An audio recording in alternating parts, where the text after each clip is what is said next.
لله نحمده ونستعينه ونستغفره ونؤمن به ونتوكل عليه ونعوذ بالله من شرور أنفسنا ومن سيئات أعمالنا من يهده الله فلا مضل له ومن يضلل فلا هادي له وأشهد أن لا إله إلا الله وحده لا شريك له وأشهد أن محمدا عبده ورسوله الذي أرسله بالحق بشيرا ونذيرا وداعيا إلى الله بإذنه وسراجا منيرا أما بعد فقد قال الله تعالى في كلامه المجيد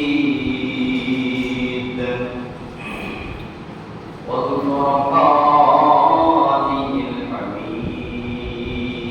الحميد أعوذ بالله من الشيطان الرجيم بسم الله الرحمن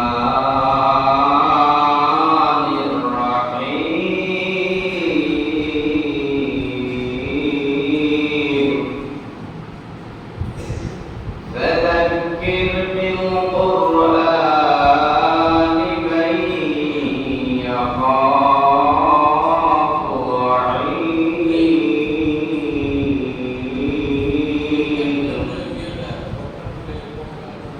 قال رسول الله صلى الله عليه وسلم من عمل عملا ليس عليه أمرنا فهو رد صدق الله العظيم وصدق رسوله النبي الكريم ونحن على ذلك لمن الشاهدين والشاكرين والحمد لله رب العالمين আমি তো জানি না পাবো কি পাবো না আল্লাহ তোমার দেয়া সেরা জান্নাত আমি তো জানি না পাবো কি পাবো না আল্লাহ তোমার দেয়া সেরা জান্নাত আমি শুধু জানি নরকের অগ্নি সইতে পারবো না কোনদিন রাত আমি তো জানি না পাবো কি পাবো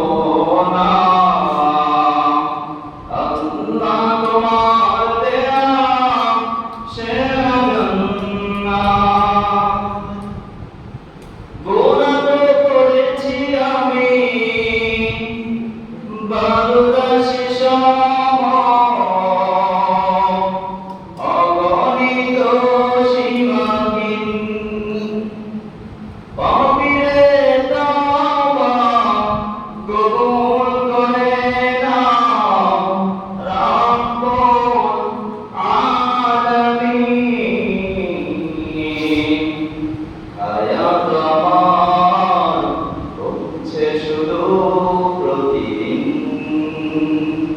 গুনাহ আমার বাড়ছে শুধু বাড়াহীন তুমি তো পারো দিতে না জান আমি শুধু জানি নরকের অগ্নি সইতে পারবো না কোনদিন রাত আমি তো জানি না পাবো কি পাবো না আল্লাহ তোমার দেয়া সেরা জান্নাত আমরা কি আল্লাহ দেয়া সেরা জান্নাত পেতে চাই? আপনারা মনে হয় চান না। আল্লাহ দেওয়া সেই জান্নাত কি আপনারা পেতে চান? সে আল্লাহর জন্য পড়েন আলহামদুলিল্লাহ। আল্লাহু আকবার কাবীরা আলহামদুলিল্লাহি কাসীরা রব্বানা লাকাল হামদ হামদান কাসীরা তাইয়িবান মুবারাকান ফীহি। প্রশংসা করলাম কার? প্রশংসা করা লাগে কার? প্রশংসা করলে খুশি হন কে? সব সময় প্রশংসা চলবে কার? খাওয়ার সময় প্রশংসা করবো কার? ঘুমানোর সময় প্রশংসা করবো কার? জেনা ব্যবসা করার সময় প্রশংসা করবো কার? আপনাদের কামগুলো বুঝেন না মনে হয়? বুঝেন? একটু হ্যাঁ না জবাব দিবেন যদি বুঝে থাকেন আমার কথা। দরুদ সালাম করছে বিশ্বনবীর উপর, যারা নিত আদর্শ অনুসরণ অনুকরণ করে চলবে কিয়ামতের সেই কঠিন মুসিবতের দিনে, যেদিন বন্ধু বন্ধুরে চিনবে না, মা বাবা সন্তানকে চিনবে না, ঈশ্বরের মুরিদকে চিনবে না, মুরিদ ঈশ্বরকে চিনবে না, কেউ কাউকে যেদিন চিনবে না, সেই কঠিন মুসিবতের দিনে যার সুপারিশ পেয়ে আমরা ধন্য হব, সে মহান নেতার প্রতি দরুদ সালাম সাল্লাল্লাহু আলাইহি ওয়াসাল্লাম। আল্লাহুম্মা সাল্লি আলাইহি আল্লাহুম্মা বারিক আলাইহি। আমরা কি সেই রাসূলের আদর্শ অনুযায়ী জীবন করতে চাই?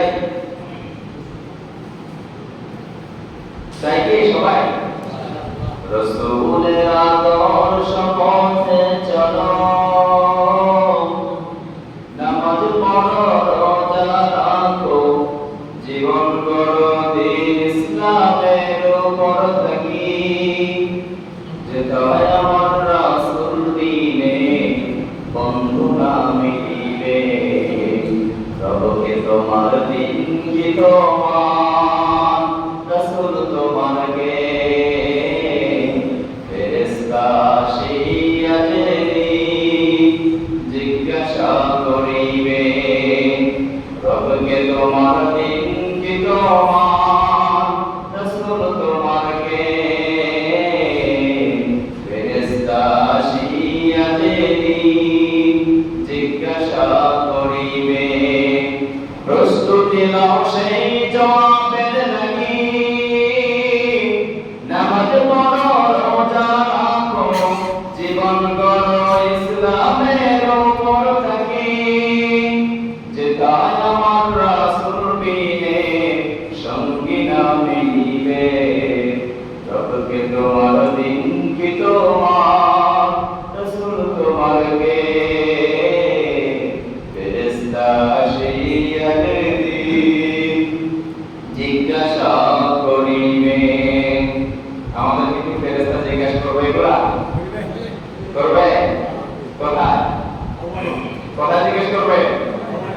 সেদিন আমরা এই প্রশ্নের জবাবগুলো দিতে পারবো? মুখস্থ আপনার সবার আছে? দিতে পারবেন? সেই দিনের প্রস্তুতি নেন। এই জবাব আপনার মুখ থেকে যদি আপনি চান যে দেই, রবের বিধান মেনে নেন, রাসূলের আদর্শ মেনে নেন, এইগুলো আপনার মুখ দিয়ে অটোমেটিক বের করে দিবেন কে? কিন্তু আপনি দুনিয়ার রবের আইন মানবেন না, রবের বিধান অনুযায়ী নিজের জীবন করবেন না। ফেরেশতা জিজ্ঞেস করবে আর আপনি উত্তর দিয়ে দিবেন, এত সহজ? আমরা তো মুখস্থ করে রাখছি, মনে হচ্ছে যে সহজ। জিজ্ঞেস করা মাত্র আমরা বলে দেবো, তাই না? এত সহজ কিন্তু না। এটাকে খুব সহজভাবে নিয়েন না। যে উপদেশগুলো দিব এখন, উপদেশগুলো দিয়েছেন কে বলেন তো? আমি উপদেশগুলো কোরআন থেকে সূরা কফের শেষ আয়াত তেলাওয়াত করেছি, মাঝে শেষের একটু অংশ। এখানে আল্লাহ বলেছেন ফাযাক্কির বিল কুরআন মাই ইয়াখাফু ওয়াঈদ, যারা আল্লাহকে ভয় করে তাদেরকে কোরআন দিয়ে উপদেশ দাও। কার কথা? আপনারা আল্লাহকে ভয় পান? কে কে ভয় পান না বলে দেখি। ওই যে একজন ভয় পায় না। আমার কথা শুনতে হলে মন চুপ লাগায় শুনতে হবে। আমি বলছি কে কে ভয় পান না? যারা ভয় পান না তারা হাত তুলছেন। রবকে বলে ডরান না আপনারা। ভয় ঠিকই পায়, আসলে চোখে হাত তুলে ফেলছে, তাই না? তিনটা বিষয়ের ভয় আমাদের ভিতরে থাকা লাগবে। তাকুল্লাহ, এক নম্বর কার ভয়? আল্লাহ। ইত্তাকু ইয়াওমাল কিয়ামা, কিয়ামতের দিনকে ভয় করতে হবে। ইত্তাকুন নার, জাহান্নামের শাস্তিকে ভয় করতে হবে। রাজি আছেন না নাই? রবের ভয় কে শুরু করি? আমরা যারা আল্লাহকে ভয় পাই, আল্লাহকে আমরা যারা ভয় পাই, আল্লাহ আমাদের জন্য কিছু ওয়াদা করেছেন। আল্লাহ বলেছেন দিস ইজ মাই ওয়াদা, সো ফলো। এই আমার ওয়াদাগুলো সব তোমরা ফলো করে চলবা। আমি এখন যেগুলো বলবো ওয়াদাটা আমি কি বানায় বলবো? বানায় কিন্তু বলবো না। আমরা ন্যায় বিচার চাই। সমাজে জাস্টিস আছে, ন্যায় বিচার আছে? আমাদের সমাজে ন্যায় বিচার আছে? জুলুম আর নির্যাতন, মিথ্যা মামলা, মিথ্যা বিচার, মিথ্যা জমি দখল আছে না নাই?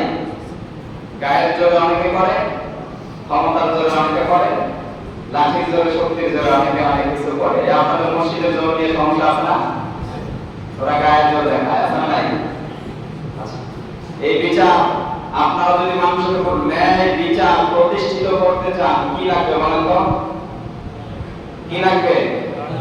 আল্লাহর বিধান, কোরআন লাগবে। আল্লাহ বলেছে ফাহাকুম বাইনান নাসি বিল হক, মানুষের উপর যারা ন্যায় বিচার করতে চায় তাদেরকে সবার আগে হাতে তুলে নিতে হবে আল্লাহ নাযিলকৃত বিধান, কোরআন আল কারীম। কথা বলেন ঠিক কিনা?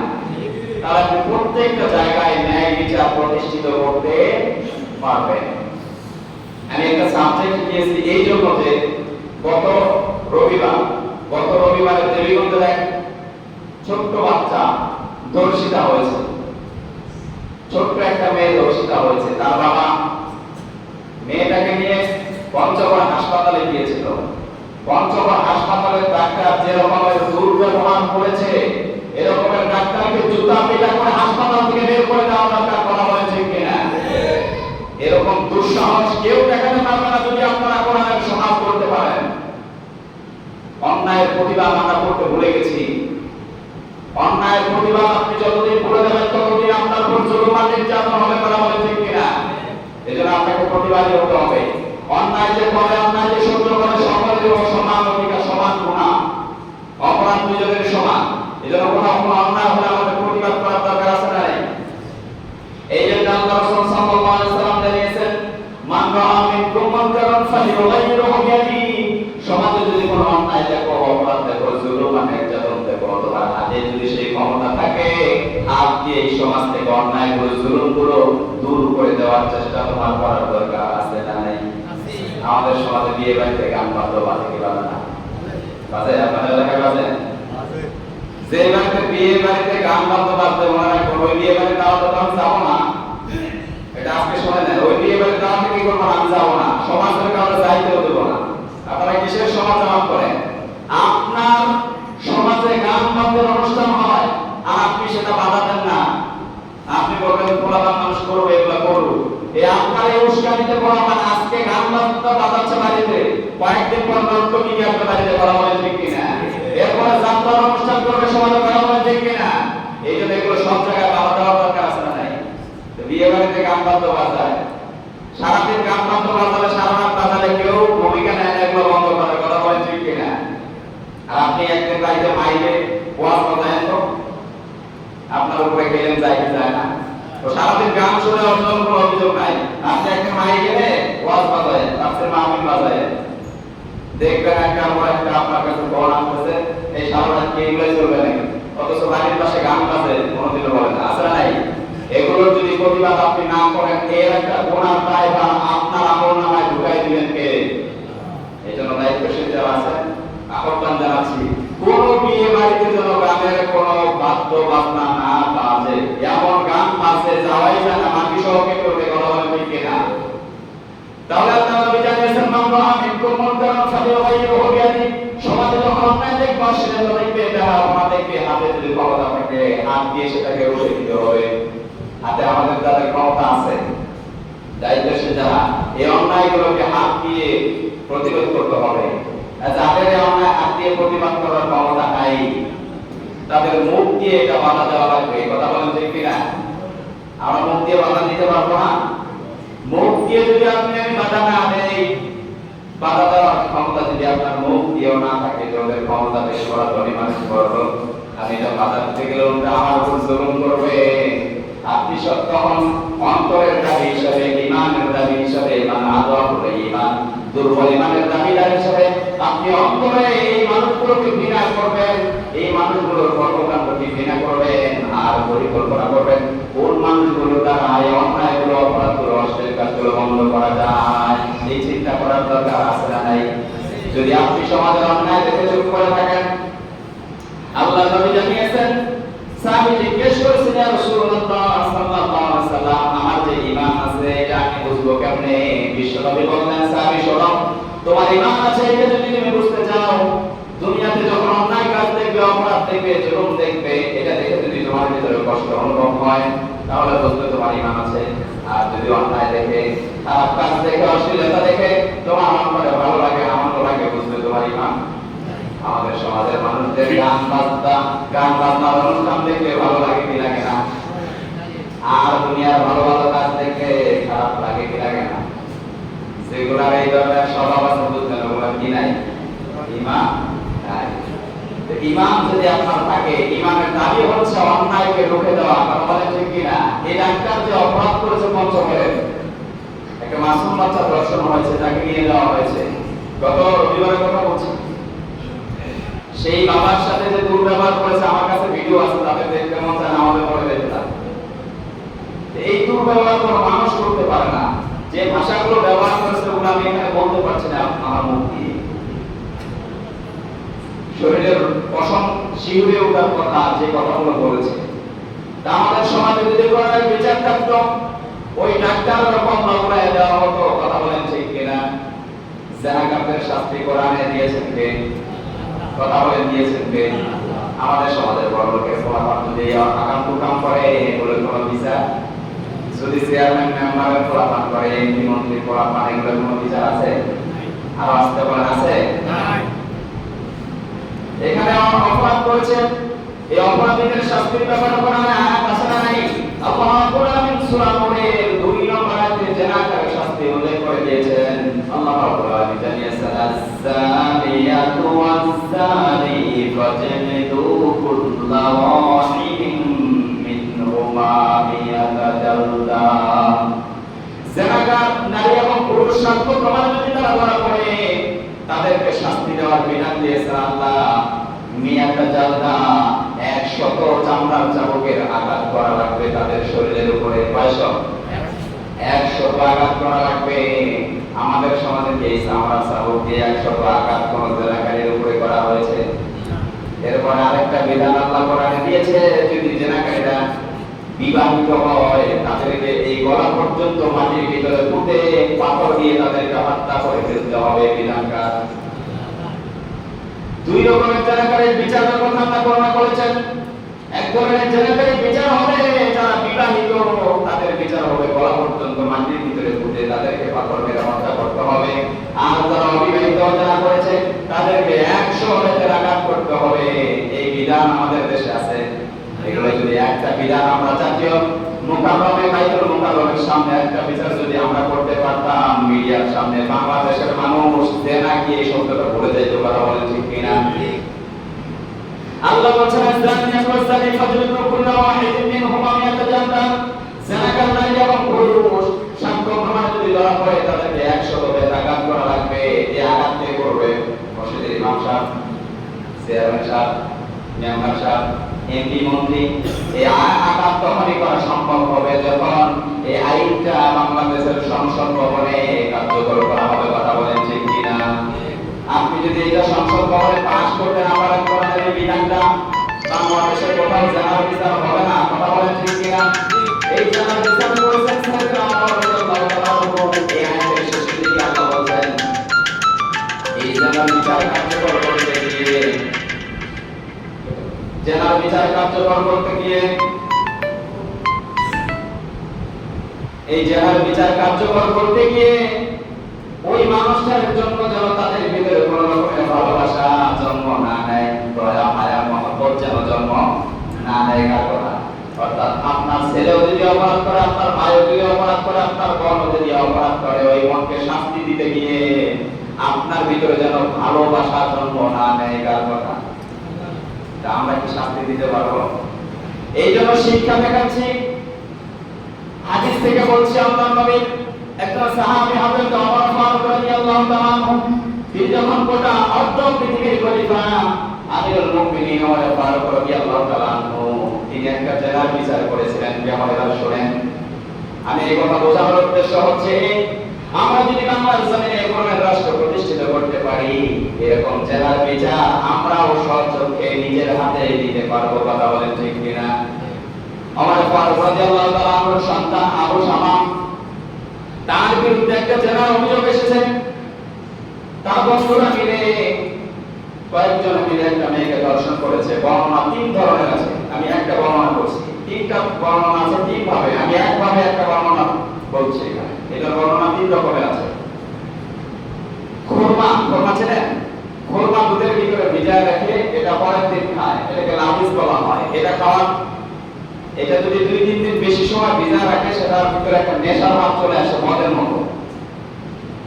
ওমর ফারুক রাদিয়াল্লাহু তাআলা সন্তান এই খুরমা আর দুধ ভিজায় রাখছিল রাতে, পরের দিন আর খাওয়ার স্মরণ ছিল না, এটা 2-3 দিন পরে খেয়েছে, যার কারণে একটু মাতলামি হয়েছে।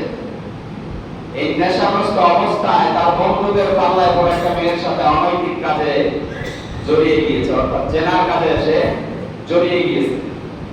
পরের দিন এই অভিযোগ নিয়ে ওই মেয়ে আর মেয়ের মা ওমর ফারুক রাদিয়াল্লাহু তাআলা আনহু বাড়িতে গিয়ে হাজির, গিয়ে বলছে, আমিরুল মুমিনিন খলিফাতুল মুসলিমিন ওমর ফারুক রাদিয়াল্লাহু তাআলা আনহু, আপনার ছেলে আমার মেয়ের সাথে জিনা করেছে, আপনার কাছে বিচার দিলাম, বিচার করেন। এবার বলেন তো, আমাদের গ্রামে যদি কোনো চেয়ারম্যানের বাড়িতে গিয়ে কোনো মহিলা তার মেয়ের নিয়ে যে অভিযোগ দেয় যে আপনার ছেলে আমার মেয়ের সাথে আকাম করছে, আপনি বিচার করেন, চেয়ারম্যান পর্যন্ত যাওয়ার দরকার নাই।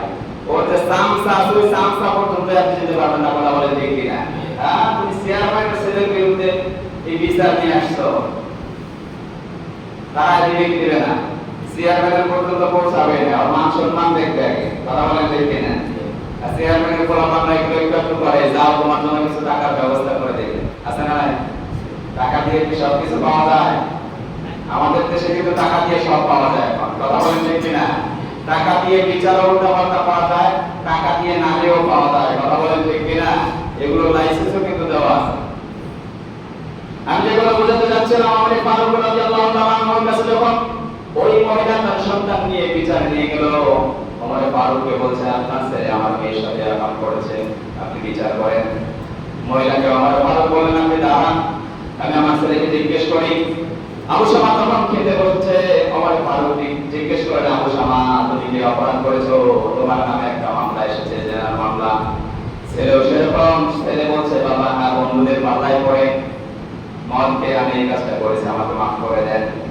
ওমর ফারুক বলতেছেন, বাবা মাপ আমার কাছে না, যার কাছে অপরাধ করেছো তার কাছে মাফ চাও, আর আপনার কাছে মাফ চাও। আমি এখন কোরআন দিয়ে তোমার বিচার করবো, তাড়াতাড়ি খেয়ে নাও। এই কথা শোনার পরে পেটে ভাত যাবে? কথা বলেন না যে এই কথা শোনার পরে পেটে ভাত যাবে? ওমর ফারুক বলছেন, আমি এখন কোরআন দিয়ে বিচার করব, তুমি তাড়াতাড়ি খেয়ে নাও। এখন বলেন তো, ওর পেটে কি আর ভাত ঢুকবে? খাওয়া দাওয়া বন্ধ হয়ে গেছে। তার স্ত্রী এসে বলছেন, স্বামীরে, যেহেতু অপরাধ স্বীকার করে নিয়েছে, মেয়েটারে কিছু টাকা পয়সা দিয়ে বিদায় করে দাও, আমার ছেলেটারে মাফ করে দাও। ওমর ফারুক বলছে, খবরদার স্ত্রী, এমন কথা বলবা না, আল্লাহ কোরআন আমাকে রাখছে বিচার করার জন্য। আজকে যদি আমি কোরআন দিয়ে বিচার না করি, কিয়ামতের ময়দানে লক্ষ লক্ষ কোটি কোটি মানুষের সামনে আল্লাহ আমার সন্তানের বিচার করবে। চিন্তা করার কথা। ওমর ফারুক সঙ্গে সঙ্গে তার সন্তানকে নিয়ে মসজিদে নববীর পিলারের সাথে উল্টা ভাবে বেঁধে রাখলেন, পিঠ মোড়া দিয়ে। জোহরের নামাজের পরে বিচার হবে। ওমর ফারুক যখন তার সন্তানকে বেঁধে রাখলেন, অনেকেই যায়, সাহাবীরা যায় আর বলে, ওমরের ছেলে অপরাধ, বিচার মনে হয় নরমাল হবে, বেশি বিচার সুবিধা হবে না, দিয়ে কামাই দিয়ে ছেড়ে দিবে। বিভিন্ন জনের বিভিন্ন রকমের মতামত, কথাবার্তা আছে না নাই? এরকম স্বাভাবিক হওয়াটাই। গ্রামে যদি একটা চোর করে, যদি কিছু আগেই করার শুরুতে দিয়ে দেয়, পরে যদি পুলিশের হাতে যায়, তখন বিভিন্ন মানুষ মন্তব্য করে কি করে না, টাকা খেয়ে ছেড়ে দেবে, এর কোনো বিচার আর হবে না, কয়েকদিন জেলে থাকবে আবার বেরোয় আসবে, এ ধরনের মন্তব্য অনেকেই করে। কথা বলেন ঠিক কিনা? ঠিক ওই সময় সাহাবায়ে মন্তব্য করছে, এর বিচার খুব একটা সুবিধাজনক হবে না। খলিফাতুল মুসলিমিন ওমর ফারুকের সন্তানে অপরাধ করেছে, ওমর ফারুক মনে তাকে মাফ করে দিবে। ঠিক যখন যোহরের নামাজের সময় হয়েছে, সকল মুসল্লিরা মসজিদে নববীতে হাজির হয়েছে। ওমর ফারুকের ইমামতিতে নামাজ শেষ হয়েছে।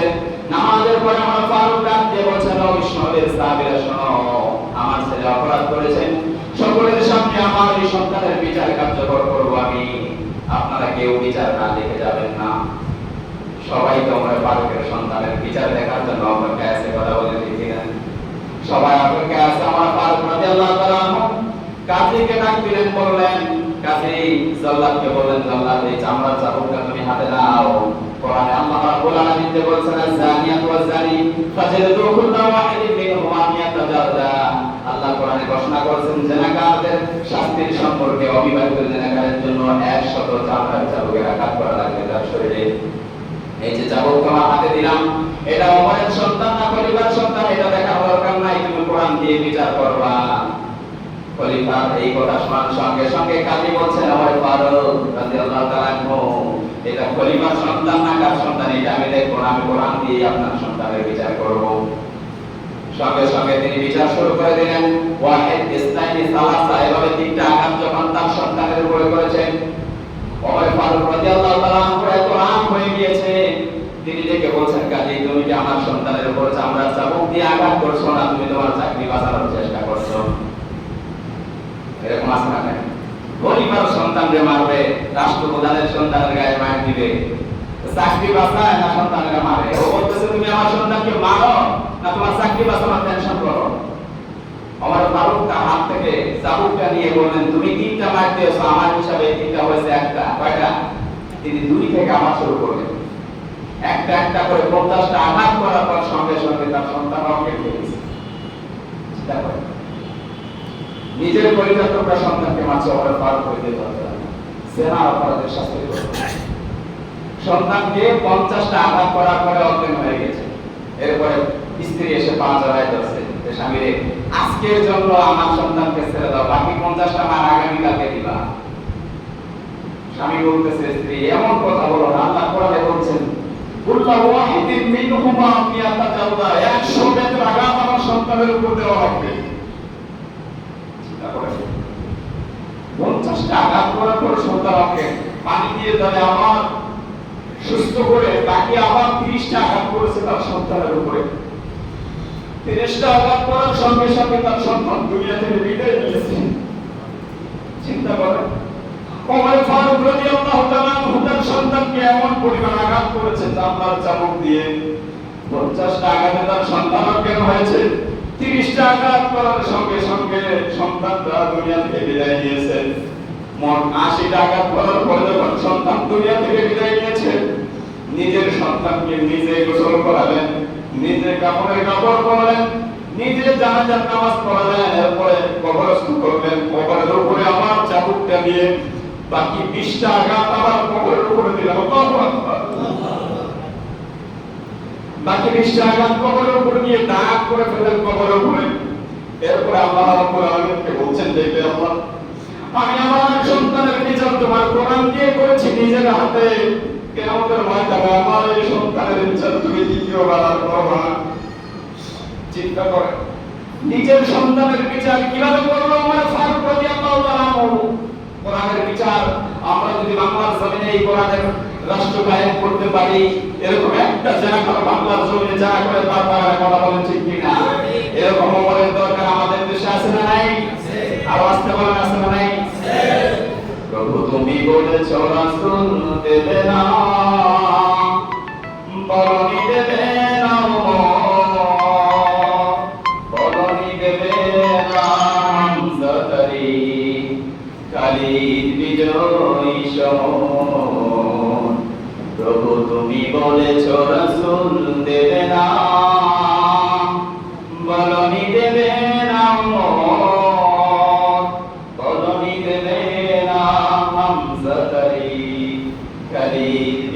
বিজয়ী সমন বরণী দেবে না অমরের যুগ রাশেদার শেখ না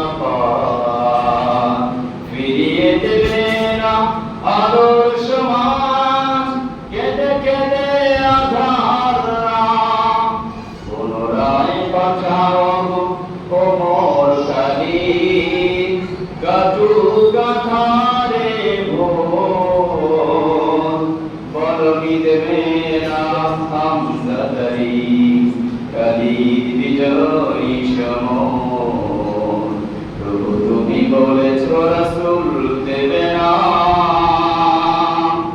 আল্লাহ বলেছেন রাসূল আর পৃথিবীতে পাঠাবে না কিন্তু ওমর পাঠাবে না এরকম কথা আল্লাহ বলে না এই কথা বলেন ঠিক কিনা আমরা বাংলার জমিনে এরকম ওমর চাই কি চাই না যারা কোরআন দিয়ে বিচার কার্যক্রম করবে এরকম ওমর বাংলার জমিনে দরকার আছে না নাই আমরা বাংলার জমিনে বাংলার পার্লামেন্টে এরকম একজন ওমর দরকার কথা বলেন ঠিক কিনা এরকম একটা ওমর আমরা চাই চাই কি চাই না যারা কোরআনের রাষ্ট্র চালাবে কোরআন দিয়ে যারা দেশকে পরিচালিত করবে এরকম ওমর বাংলাদেশের দরকার আছে না নাই তাহলে একটা জেনা করো জেনা করে পার পাবে না আজকের যুগে যদি এরকম ওমর হতো ইসলামের শত্রুরা ইসলামকে নিয়ে আর বান্দামি করতে পারতো না কথা বলেন ঠিক কিনা আজকের আলোচনার সময় শেষ হয়ে যাচ্ছে আপনাদের প্রতি উদাত্ত আহ্বান জানাচ্ছি একটু বেশি আলোচনা করতে হবে সমাজ পরিবর্তন করতে হবে সমাজ ব্যবস্থার পরিবর্তন করতে হবে মানুষের মনের পরিবর্তন করতে হবে আখলাকের পরিবর্তন করতে হবে চরিত্রের পরিবর্তন করতে হবে এগুলো কি এমনি হবে না কোরআনের দরকার আছে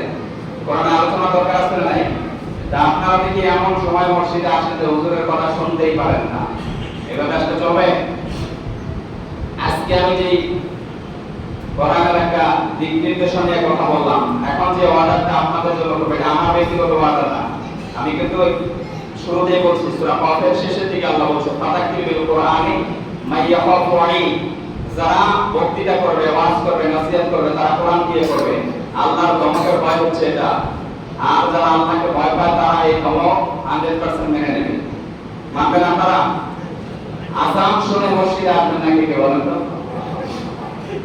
কে কে আসবেন না বলেন আপনারা বুঝেন আমি আপনাদেরকে বারবার বলি আমার কথাগুলো বুঝেন আযান শুনে মসজিদে আসবেন না কে কে তাড়াতাড়ি করে এটা আপনাদের বলছি আর দেরি করে কে কে আসবেন আপনারা দেরি ওই দেখবেন আপনি দেরি করে তো বুঝেন না ছোট মানুষ আপনাদের এই কাঁচা পরিবর্তন করতে হবে মসজিদে জায়গা হবে না একটু প্রচার হোক না আপনারা আযান যখন হবে এরপরে 1 মিনিটও বাড়িতে থাকতে পারবেন না শুক্রবারের জন্য পূর্ব প্রস্তুতি সকলের থাকতে জমা নামাজে কি প্রস্তুতি আর কি বলে কি প্রস্তুতি পূর্ব প্রস্তুতি মানে আগেই আযানের আগে আপনাকে পরিষ্কার পরিচ্ছন্ন হয়ে থাকতে হবে এই কথাটা কার বলেন তো আল্লাহ বলেন ইয়া বানি আদম খুযু যিনাতাকুম ইনদা কুল্লি মসজিদ ও বনি আদম তোমরা যখন মসজিদে যাবা সুন্দর পরিষ্কার পরিচ্ছন্ন হয়ে আতর পূর্ব মেখে সুন্দর জামা পরে মসজিদে আসবা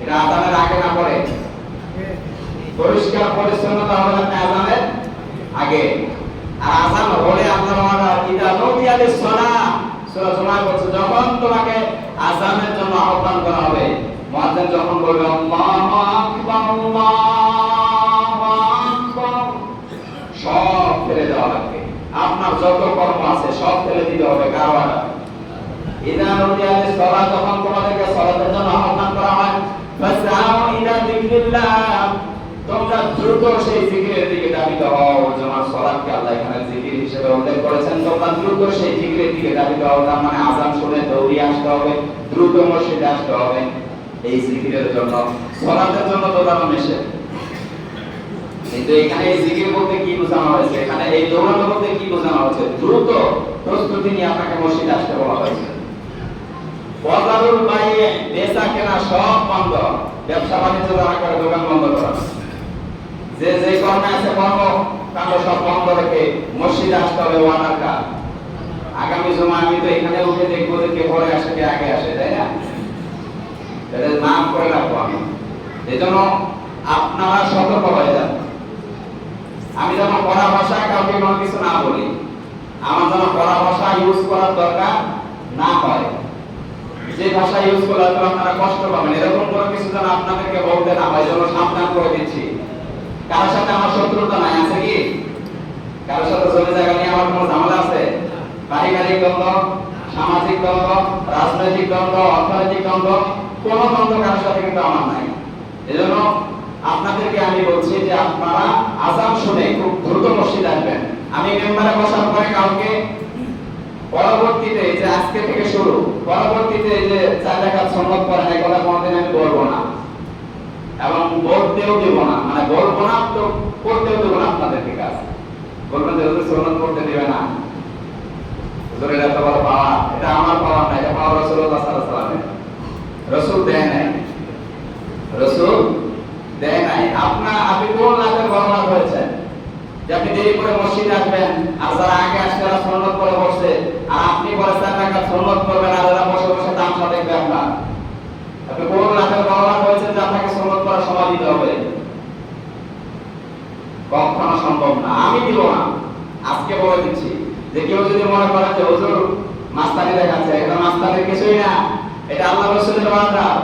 কখনো আল্লাহ রাসূল সাল্লাল্লাহু আলাইহি সাল্লাম কোন সাহাবীকে খুতবার পরে সুন্নাত পড়ার সুযোগ দেন নাই, জন্য আমি দিব না। কথা ক্লিয়ার না? বুঝা আছে? আল্লাহ রাসূল বলেছেন মান আমিলা আমালান লাইসা আলাইহি আমরুনা ফাহুয়া রাদ্দুন। যদি কোন হুজুর, যদি কোন বক্তা, যদি কোন আলেম এমন কোন কর্মকাণ্ড করে, এমন কোন কর্মকাণ্ডের আঞ্জাম দেয় যা আমি রাসূল সাল্লাল্লাহু আলাইহি সাল্লাম থেকে প্রমাণিত না, ফাহুয়া রাদ্দুন, সেটা হবে বাতিল, প্রত্যাখ্যাত, অগ্রহণযোগ্য। আল্লাহর কাছে সেটা 4 পয়সার কোনো মূল্য। তা আপনাকে আমি 4 রাকাত সুন্নাত পড়ার সুযোগ দিব, এটা 4 পয়সার মূল্য আল্লাহর কাছে নাই, তো ওটার মূল্য আমি করে লাভ কি? আমি হাদিস দিয়ে বলছি, আপনারা নিয়ে আসবেন। কোন হুজুরের মাজার যদি জোর থাকে, বলবেন যে আমাদের হুজুর এই কথা বলছে, আপনি দলিল নিয়ে আসেন। তখন হুজুরে আমরা দলিল দিয়ে প্রমাণ করে দিব, কিন্তু বিশৃঙ্খলা করা যাবে না, যাবে? এজন্য আজকে আমি এটা বলার উদ্দেশ্য হচ্ছে যে পরবর্তীতে নেক্সট আমি আর এই সময় দেব না, আর এখানকার জন্য আমি টেবিল বানাই নিয়ে আসবো, মানে টেবিল বানাবো এখানে।